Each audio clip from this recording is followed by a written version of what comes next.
Ақ ниет пен қара ниет. Қазақ халық ертегісі. Келесі қазақша ертегілерді жіберіп алмас үшін арнаға тіркеліп отырыңыздар.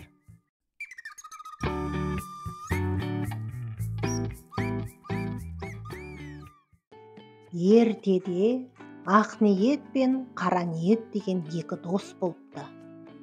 Бір күні азық-түліктерін қамдап алып, екеуі ұзақ сапарға шығады. Бірнеше апта өткеннен кейін қара ниет: "Менің азығым таусылып қалды", деп ақ ниеттен тамақ сұрапты. "Өле жегенше бөле жейік. Менің азығым таусылғанша іздеген елдің шетіне ілігерміз", деп ақ ниет азығын аямай беріпті. Бір адамның өзі үшін әзірлеген азығын екі адам жеген соң қашанға жетуші еді? Көп ұзамай ақ ниеттің де азығы таусылады. Қоржынның түбін қағып екеуі бөліп жейді де келесі күні аш жүріпті. Одан кейінгі күні ақ ниет серігі қара ниеттің ұрланып тамақ жеп отырғанын көріпті. Сөйтсе ол "Тамағым таусылды" деп өтірік айтқан екен. Өзінің азығын кейінге іркіпті. "Менің азығымды бөліп жеп едік қой, маған да берші", деп айтады ақ ниет. Бірақ қара ниет міз бақпастан теріс қарап отырады да азығын жалғыз өзі жей береді. Осылайша бірнеше күн өтеді. Ақ ниет ішегі шырылдап қатты ашығады. Өзегі талып көзі қарауытады. Буыны босап, жүре алмастай халге жетеді. Сол кезде ақ ниет: "Оу, досым, не алсаң да бір тойғызшы", деп қара ниетке жалынады. Сонда қара ниет: "Бір көзіңді ойып берсең, бір тойғызайын", деп шарт қояды. Көзін аяса аштан өледі, басқа шара жоқ. Ақ ниет бұл шартқа көнеді. Бір тойғаны не болушы еді? Сол заматта аман қалғанымен келесі күні тағы қарны ашып ашығады. Тісінің түбін сорып, аузының сілекейін жұтады. Бұл әл бере қоймайды. Амалсыздан ақ ниет досына жалынады. Тағы да қара ниеттің шартына көніп, екінші көзін ойып береді. Кәріп болып қалған серігін қара ниет айдалаға тастап, өзі озып кетіп қалады. Ақ ниет енді азықты қойып, жарық дүниені көруге зар болады. Жарқырай жайнаған күндіз оған қара түн батып, зар еңірейді. Өстіп жылап отырғанда сырт жағынан сылдыратып келе жатқан жаяу адамның аяқ дыбысы естіледі. Сол кезде "Аш көзіңді", деп ақырып біреу қасына жетіп келеді. Ақ ниет көзін ашып қалса, дүние жарқ ете түседі. Айнала жап-жарық. Көзі сау, қалпына келген екен. Бірақ әлгі дауыстаған адам көз түспей ғайып болады. Өзінің жазылғанына қуанған ақ ниет төңірегіне барлай көз жүгіртеді. Сонадайдан аса сәулетті көпір көрінеді. Мына құлазыған иен далада қаңғырғанша сол көпірге барып, өзен бойына түсейін де суына сусындап жатайын, деп ойлап солай бет бұрады. Көпірге жеткен соң өзен бойына түседі. Сонда сусындап алып, көпірдің астына барып жатса, көзі ілініп кетеді. Түн ортасы ауған кезде бір дүбірден оянады.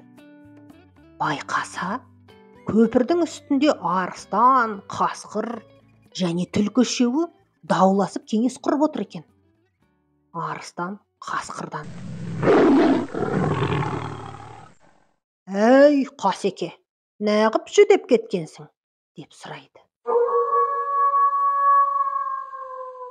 "Әй, Асекай, Қойлыбайдың тайыншадай бір төбеті бар. Қой жейін десем, не күндіз, не түнде маңайлатпайды. Аш болған соң мен жүдемей кім жүдейді? Сол төбеттің өті ем екенін ешкім білмейді. Мына патшаның өлгелі жатқан қызына төбеттің өтін езіп ішкізсе, ем қонбай асқынған дертіне дауа болар еді", дейді қасқыр.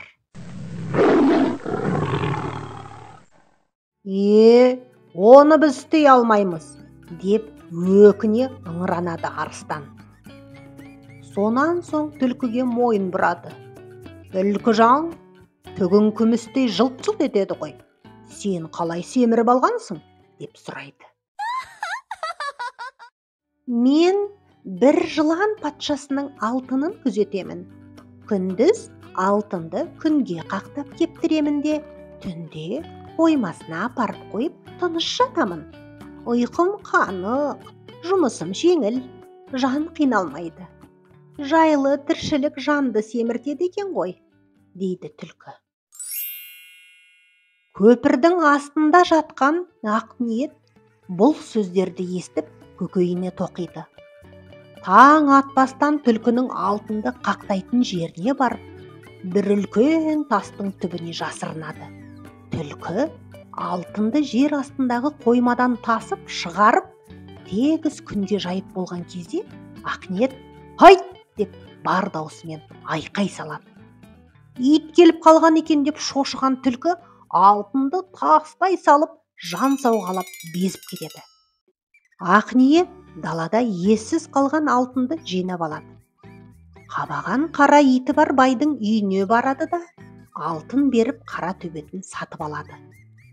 Оны сойып, өтін күнге кептіреді де, қалтасына салып кетіп қалады. Сол бетімен қызы ауырып жатқан патшаға барады. Патшаның ойнатпаған бақсысы, емдетпеген емшісі қалмаған екен. Бірде бірінен ем қонбапты. Ақыры патша бәрінен күдер үзіпті. Ақниет оның алдына барып, сәлемдескен соң, «Қызыңды емдеп жазсам не бересің?» деп сұрайды. Патша елең ете құлақ түреді. «Қалағаныңды ал», дейді. «Қалауын қызыңыздың өз басы», дейді Ақниет. Патша қызымның жанының қалғаны үлкен олжа ғой деп ойлап, бұл шартқа келіседі. Ақниет қасқырдың айтуы бойынша кептірілген иттің өтін суға езеді де, оны қыздың әкесіне ұсынып, «Қызың осы дәріні ішсе, ауруынан құлан таза айығады», дейді. Патша дәріні алып қызына ішкізеді. Қыздың маңдайы тершіп, манаурап, ұйықтап кетеді. Сөйтіп, бір-екі күннен кейін басын көтеріп жүре бастайды.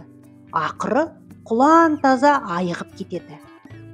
Патша уәдесінде тұрып 30 күн ойын, 40 күн тойын жасап, қызын Ақниетке қосады. Басына отау тігіп беріп, жеке үй қып шығарады. Атасы айтқандай үйірлі жылқы мен қаралы қойға өрісі молаяды. Бала сүйіп, отауына перзенттің күлкісі толады. Малы мен басы жыл сайын өсіп, байлығы шалқиды. Сөйтіп, бақытты өмір кеше береді. Осылай жүргенде бір күні оған әлгі қара ниет досы кездеседі. Ол тым жүдеу көрінеді. Әлі күнге жұтқаны жұмыршағына жұқпай, етегіне тартса, тақымына жетпей жүрген күйі екен. Ақниет оның зұлымдығын бетіне басып табаламайды. Қайта үйіне қонаққа шақырады.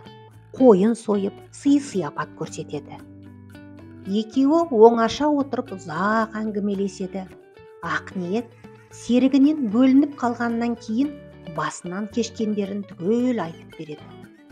Бұл оқиғаны естіген қара ниет іштей, мен де солай істеп көрейін деп ойлайды.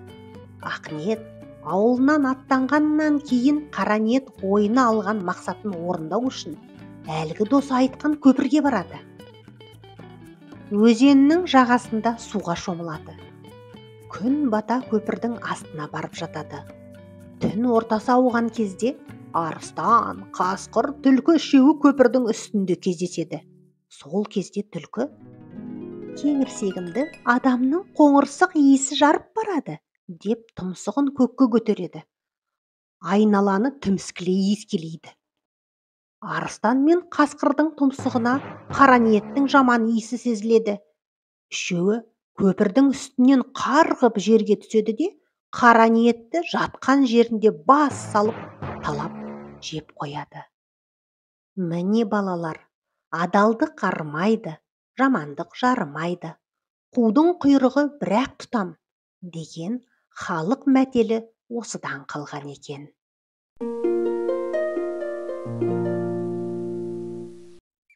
Ертегі ұнаса, арнаға тіркеліп, достарыңызбен бөлісіп, қолдап отыруды ұмытпаңыздар.